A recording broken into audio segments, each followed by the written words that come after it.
Hello, hello, beautiful souls. Welcome, welcome to our fireside chat with the amazing Kirtideva Peruman. I hope I got that right.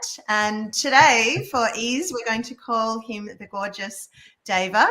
And we are here to talk about our wonderful, magnificent book that we are both co-authors on inside of Inspired Creators by Hill Publishing. I am Tamala Ridge. I am an addiction specialist and space holding mentor. And I am also the director and founder of the Institute of Spiritual Companioning. And I have the absolute pleasure of having a chat today with Deva. He's got some incredible insights to talk to you all about. And we're going to just have a little bit of a chat about our book and the experience that Deva has had through writing this wonderful, wonderful opportunity. So just a little bit on Deva before I get you to introduce yourself. Deva is an experienced bilingual holistic life coach from Mauritius, now living in New Zealand since 2019. And Deva has been counselling and psychology for 12 years, including holistic life coaching in the past 5 years. So Deva, tell us a little bit about yourself. Tell us who you are and a little bit about what you do in the world. Oh, yes. Well, thank you, first of all, Tamala, for this lovely introduction. I'm very honored to participate on this book with you and with other 16 authors, if I'm not mistaken. It's pretty amazing to be part of this journey for me because it's a dream of mine to be part of a group and to write a book. A bit about myself is, like you said, I'm born in Mauritius, and I have been in New Zealand for nearly 4 years now. It's going to be nearly 4 years, and it has been a journey. It has been a journey. You know, like I started off psychology. I was feeling like a bit lost. Confused about what I was going to do, and then psychology found me and I fell in love instantly. And now I have decided to expand to go to life coaching and just to build on this business, just to build. And I'm the founder of the Heroes Mystique, where we help to elevate the masculine energy, which I talk about in the chapter, and to find your inner hero, to break your limiting belief, and to find yourself. Basically, it's finding your light. I know it's a very limited what I just said, but I think we can explore further down the track. Yes. Oh, we just lost your audio there. Oh, sorry, I'm having a bit of issues with the connection. I don't know what's happening. That's all right. You're back now. Yeah. So I was reading your chapter before, and there was so many touch points that just resonated so deeply with me. And I wrote down a few notes, and I thought, oh gosh, we could speak for hours on all of this incredible, amazing, juicy content that you mentioned in there. And I think I resonated with it a lot because I've come from a counselling background myself. I was a drug and alcohol counsellor for 15 years, and I really loved what you talked about in there around shadow work and and how really your dark night of the soul actually led you to discovering your light.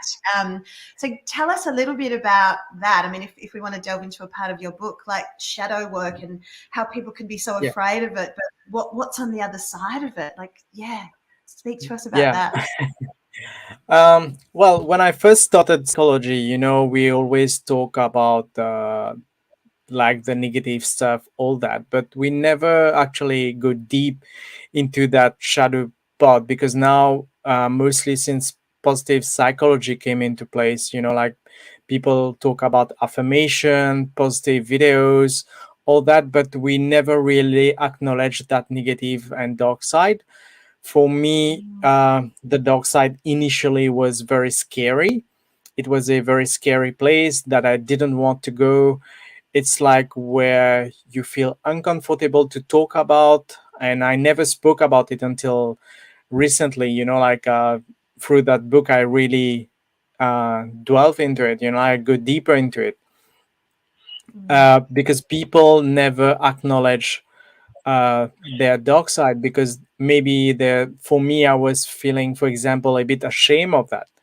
When you're in psychology or counseling, you are known to be positive. Like your clients will see you as being very positive, and like your life is sorted. But I'm like, no, actually, I went through the dark phase. I went through that dark moment to find that light, and it was scary at first. Like you felt alone. I felt alone, confused, don't know what to do, whom to ask for help. And that's what I'm talking in the book, is like you can actually acknowledge that there's that dark side and become like a friend, actually, like go further and become like friend with your shadow and accept it. Because actually, when you realize that shadow need love, need that light, and that's what we need to acknowledge. But first, it's recognizing and being aware of it. You can't just say, oh, okay, yeah, I have a shadow side, and then, yeah, I'm going to focus just on the light. For me, there need to be a balance, just like the masculine and feminine energy as well within all of us. I feel you need to acknowledge the dark and the light as well. To find your light, you need that darkness. I forgot who said that but there are many quotes about sometimes it's when it's dark that you find your light, and it's true. And I never understood that, until I went through that dark phase. And I know, like reading my chapter, a lot of people might be a bit shocked what I went through, because that's something I never spoke out loud. But I want to give voice to that shadow, because that's how I discovered my light. Yeah. Yes, I love that. And I think it's really, really important to hear other people's stories around their willingness and their courage to embrace it, because I don't think we can avoid it, and it's going to come up and it's going to come out in all sorts of different ways, and in fact quite dysfunctional ways, unless we address it and provide tools and space and an intention to it. It's going to take us down some pretty dark places. And it's interesting, we spoke before, I'm running a detox program at the moment, and there's so much purging coming up and out through a detox process. And the women that are in there are, they're getting used to it. They're going, oh, bring it on, like bring the grief and bring the fear and bring the pain. And because I'm actually getting used to witnessing and holding this darkness, because I know now what's on the other side. And your story was so inspirational around that. Yeah. Thank you. Yeah, because there's a quote like, on the other side of fear, there is your freedom. And we all know that we don't. Like with my clients, sometimes I say we need to go through that sticky or maybe smelly as well mud. And dig deep into that and just go through that and accept it. And it's okay, because everyone, we went through that to find ourselves, and we have to unpack that. And like your clients say, like the women in your group right now detoxing, it's totally what we did, for our work, to be able to be in service to others. We went through that phase first, because we know how to navigate through that. That's why we are here. That's why we are inspired creators. But we are also in the service to inspire others as well to do the same. That's what we want, for them to do the same, and bring in the light, bring in even the darkness, bring it as a friend, and just say, yeah, come with me. That's fine. You're my bestie, That's Yeah.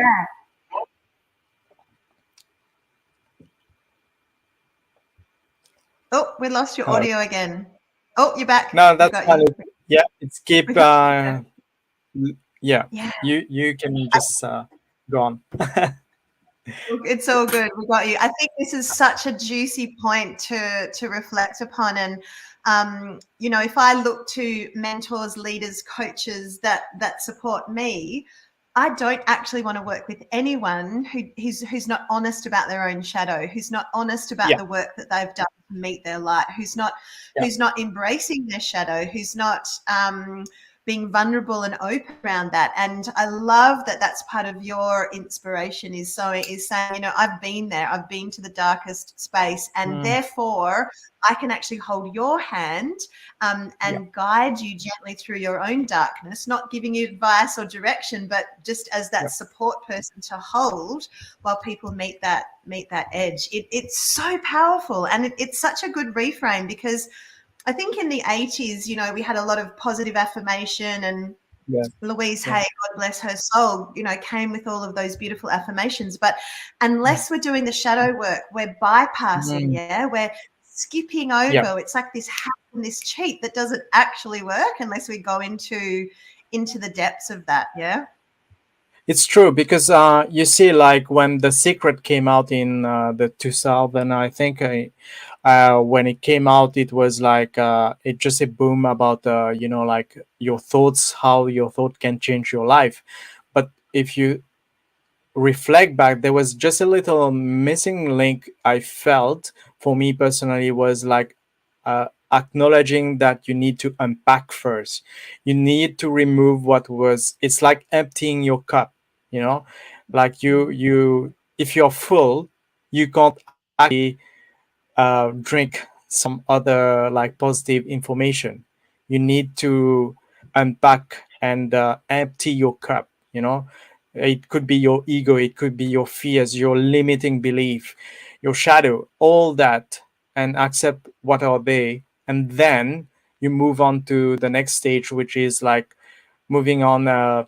You can use those affirmation to reprogram your subconscious, but you need, I feel for me that it's really important to acknowledge that part first. uh, Yeah. yeah, Yes. You're so talking my language. It's like, oh my gosh, after this interview, I just want to keep hanging out with you because there's so much similarity there in that the missing yeah, link. It's really, really important. And the energetic reframe or the acknowledgement, the witnessing, the purging. And then, yes, we mm, can bring in the positive affirmation as the reprogramming, but we haven't deprogrammed this yet. And that's yeah, the important part before we reprogram. Yes, so perfect. yeah, So perfect. Um, it is. sorry, go. No, I was saying like with one, my best friend is like an IT guy, so the way I explain to him is like you just take your laptop or computer, you reformat it, but you need to uninstall what's the previous Windows or Mac, whatever it is, OS, operating system, and then install the new version. That's what you're doing, when you're unpacking. Yes. And I feel he resonated with that kind of language. So it depends on the language you resonate. But at the end of the day, we are just saying like acknowledge that shadow, become friend, just unpack it and walk the journey. Yeah. Yeah.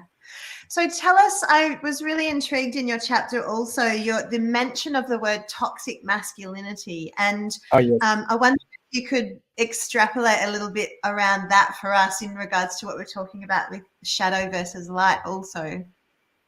Yeah. So when came to New Zealand and started to work as a counselor here, it's only then I started to learn about toxic masculinity. I was like, what was that? Because my supervisor talked about that, and I was like, he said, well, just go and research on it. And I became fascinated by this term, toxic masculinity, and was amazed that there was not many studies as I was expecting on it. It's just across the world. There is practically none in New Zealand. There's a few studies that was done in New Zealand on toxic masculinity. In simple terms, it's all about those um, risky behaviors that men tend to go and become, like, for example, violent, or they don't know how to express their anger, and they don't actually promote masculinity in a healthy way, which is more about assertiveness, willpower, and passion. But Mm. toxic masculinity is manifested in terms of like arrogance and violence, and which is not a nice picture that we have of men, unfortunately. And sometimes it could be expressed. I'm not saying in some women has more masculine energy compared to their feminine energy, and unfortunately they don't know how to handle that, how to manage that. So it could be expressed in a like unhealthy way, I would say. Mm. Yeah. Oh, we lost your audio again. Yeah, sorry, We're keep back. yeah, you keep losing it. I don't know what's happening. Yeah, my apologies about that. It's all good. Keep going. It's really fascinating. So tell us about, Yeah. how do we know when there's toxic masculinity there, and then, yeah, how do we shift that into the light? What's the process? Well, there's different ways to go there, but first, I think the people who because most of my clients, surprisingly, are the victims of toxic partners, and they talk how this has caused them traumatic experience, and they need to shift first. But for me, working with people who has been like in drugs, like since you're an addiction counselor, I think you can go on about that better than me. You have more expertise in that field. But however, like like men who tends to go to drugs instead of expressing their feelings, because I know with men, if you tell, like in my like working with my clients, with men, I don't say how do you feel, I say what's happening or what's up, because Mhm. if you tell a man how do you feel, they will look at you and say, yeah, what are you talking about, it's not putting every man in that basket, but some men find it like can actually feeling. But we do struggle as a man as well. I can tell you, I do struggle at times to express my feeling, but I'm learning how to unpack it in a healthy way. So sometimes when you're in that toxic behaviors, you will tend, for example, to become angry, or you can I don't know, beat someone or go into drinking, all that. And then when you come to a realization that, wait a second, this is not right, what can we do about it? And once you are ready to ask for help, because as men as well, we struggle to ask for help because we are known, because we are the men, so we need to fix things. But we struggle to fix in a way, I put quote unquote, that ourselves. It's not. That's when people need to recognize, go and ask for help. That's what I put in my chapter. Look, if you feel that resonate with you, you know someone who is having toxic behaviors or risky behaviors, for example, into drugs or alcohol, or even becoming violent, or they don't want to talk about themselves, they are so close, like in terms of their energy, all that, please refer them, help them, support them, be there for them. Even if they are not refusing your help right now, just reach out and say, look, I'm here for you right now if you need a somewhere to vent out, to let it out. And I found, like with men, for example, using sports is one of the biggest ways I get through them, to express that anger, to let out that anger or that toxicity within them, because they tend to go back and recognize, oh, maybe their father, or their first male model was toxic as well. So they tend to repeat that cycle, unfortunately. But once they Mm. recognize that dark side, they say, okay, yeah, I'm not doing good here. What can I do next? What can I do better? And then I Mm. tend to tell them, if they are if they are a father, or they are parent or grandparents, I tell them, think of your kid, look at your kid. Do you want him or her to repeat that cycle? And Mm. sometimes that's the click. That's the click they need, or that's the, I call it like the slap in the face, the wake up call. Yeah. Sometimes they don't like those questions. They feel uncomfortable, And that's what I told them. Look, you're not going to like me right now. If you hate me or you're going to swear at me, that's all good. Because as long as you're with me on this journey, I'm with you on this journey. If you want to really let go of this toxic behavior, then we can dig in that deep end of sorry for language, but crap, Yeah. We're allowed to say crap, aren't we? Totally. I love the way that you that, and I love the questioning of other people to really delve in and say, do we want to be passing these programs on or these patterns on to the next generation? And it really swings back to what we were talking about in the beginning, doesn't it? Is the shadow work, because Yep. we're either going to embody the shadow and we're going to direct it to someone else in the violent way, and men and women both. We do this both. We'll Yep. project it, we'll blame it. The violence will be extended outwards through our words or our actions, or we internalize it and we direct that violence and that inner critic and the negative and the victimhood and the suffering towards ourselves. Yep. And so we're either going to project out or inwards. But if we can bring that shadow out into our conscious awareness and then have the tools, the strategies, the support to transmute the shadow, because I heard these beautiful words: assertiveness, passion and willpower from violence and protection and blame. Like, it is entirely possible to shift the energy of the shadow into some functional, powerful purpose in life. Then we're on this path towards the light. Yeah, because for me, it's like transmuting, for example, the aggressiveness to assertiveness, which is a major difference. Like when someone is walking in the room, you feel the energy, right? You know when someone is being aggressive towards you, or they have that assertiveness about what they are saying. They're confident. It's not being overconfident. Assertive is a different energy. It's like more peaceful, more grounded. You feel you know what you're saying, you know where you're going, you know where you're taking those people, and you're clear about your goals. Like that's where the masculine energy takes over. Whereas the feminine is more about the listening, being empathetic, towards yourself.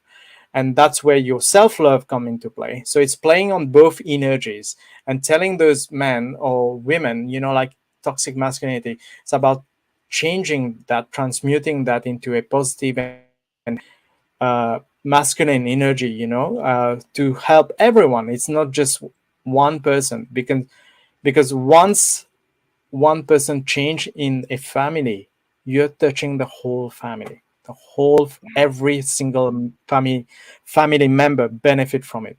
And it's just not one generation. It will go on forever. Just like you suffered from toxic masculinity, for example, you're here to break the pattern. Like it doesn't mean whatever situation right now you are, just to say, oh, you know what, my family used to be like that, my parents used to be that. Okay, fine, but do you want to change it, or do you want to be stuck in that, right? Yeah, it's a simple choice. Yeah, we Yes. can get all the help in the world, all the support in the world, but that simple choice to go, nah, it just doesn't have to be like this, and I don't want it to be like this. I don't quite know how to shift it, but I can make the choice to make a difference and to reach out for support.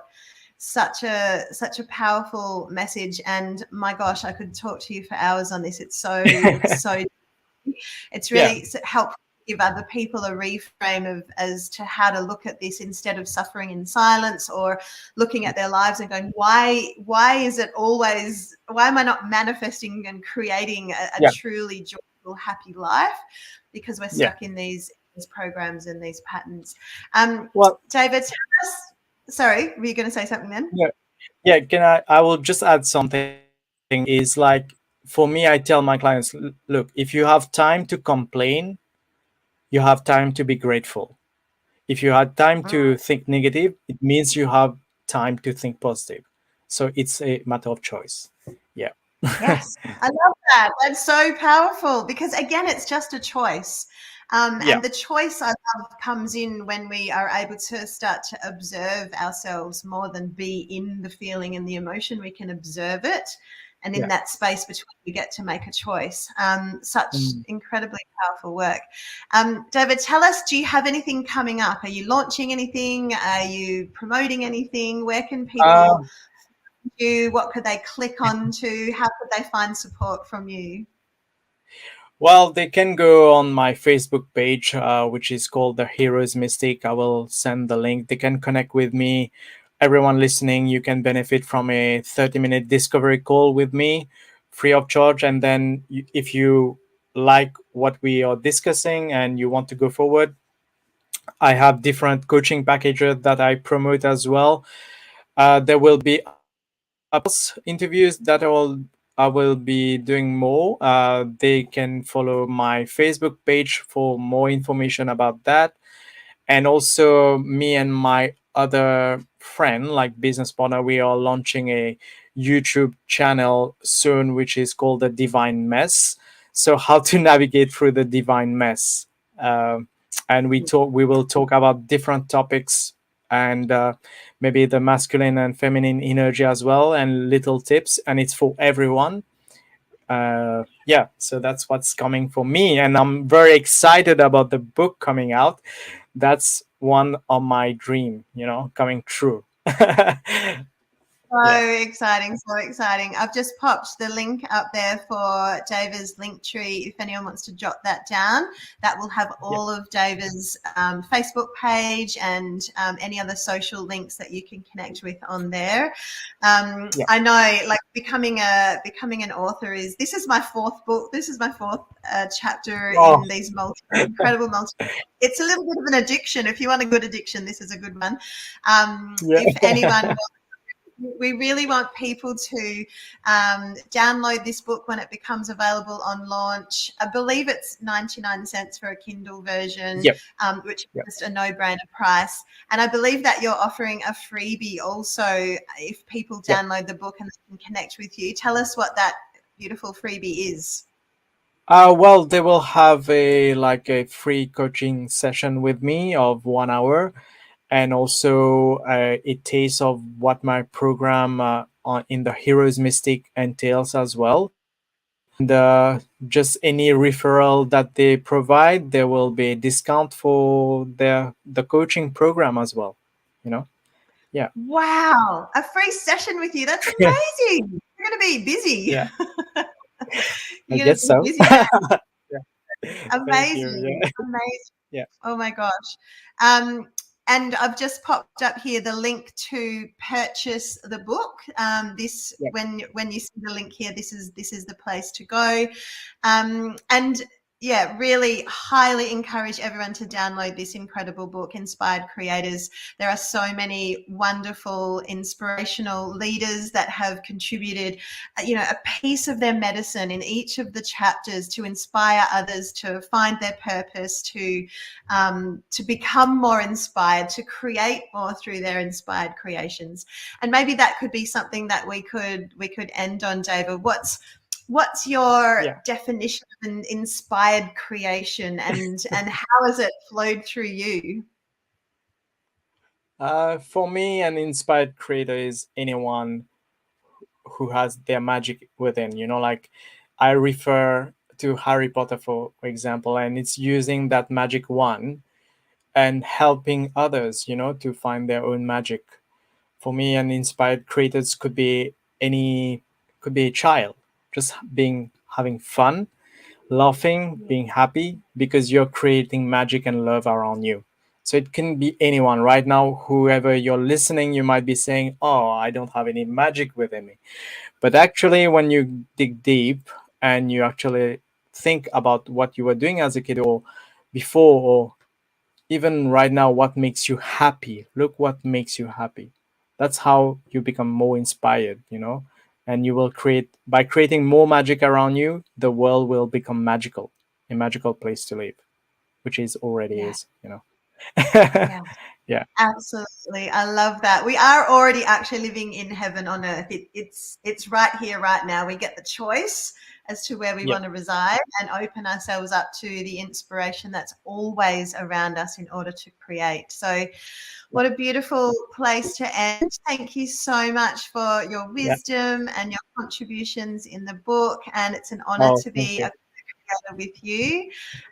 Yeah. For anyone who wants to reach out to Deva, the link is there, and also the link to purchase the book. Please purchase. You're going to love it. Like you just, yeah, you won't be able to put it down. Amazing. So Thank you so much. thank you. You're so welcome. Thank you for listening to all the viewers, and yeah, just sending you all our love and inviting you all to dive more deeply into your own inspired creation. So have a beautiful day. Mwah. Thank you.